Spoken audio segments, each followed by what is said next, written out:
ശ്വാസം മുട്ടൽ ഇംഗ്ലീഷ് എന്താ? ആസ്മ. ഇപ്പോൾ പലരും തെറ്റിദ്ധരിച്ചിട്ടുണ്ട് അതൊരു മലയാളം വേർഡാണ്. ഇത് മലയാളം വേർഡാണെന്ന് എനിക്കറിയില്ല, പക്ഷേ ഇംഗ്ലീഷിലും അത് ആസ്മ തന്നെയാണ്. ഓക്കെ, ശ്വാസം മുട്ടൽ ആസ്മ. ഓക്കെ, അതുപോലെ തന്നെ മഞ്ഞപ്പിത്തം. ഇപ്പം മഞ്ഞപ്പിത്തത്തിൻ്റെ സീസണാണ്, എന്താ പറയുക? Yes, jaundice. അതുപോലെ തന്നെ വേറെ ഏതാണ്?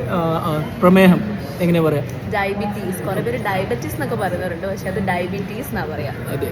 അടുത്തത് ഒരു തെറ്റായി ഉച്ചരിക്കുന്ന ഒരു വേർഡാണ്. ഇപ്പോൾ ചുമ എന്താ പറയുക? കഫ് എന്നാണ് പലരും പറയാം. ശരിക്കും അതിൻ്റെ കറക്റ്റ് പ്രൊനൗൺസിയേഷൻ വരുന്നത് കോഫ് എന്നാണ് പറയാം. ഓക്കെ, അതുപോലെ തന്നെ പിന്നെ പനിയുടെ പറയേണ്ട ആവശ്യമില്ല.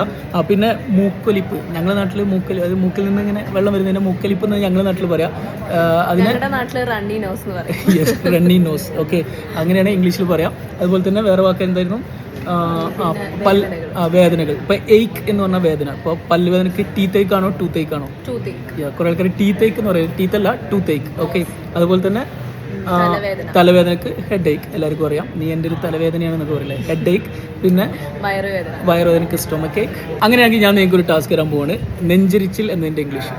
പലപ്പോഴും വരുന്നൊരു അസുഖമാണ് നെഞ്ചരിച്ചിൽ. അതിൻ്റെ ഇംഗ്ലീഷ് ഇവിടെ കോമന്റ് ചെയ്യുക. അപ്പോൾ ഇതുപോലെ ഒരുപാട് കാര്യങ്ങൾ, അതായത് ഇംഗ്ലീഷ് പഠിച്ചു തുടങ്ങുന്നവർക്ക് ആവശ്യമുള്ള ഒരുപാട് കാര്യങ്ങൾ ഞങ്ങളുടെ ബേസിക് കോഴ്സിൽ പഠിപ്പിക്കുന്നുണ്ട്.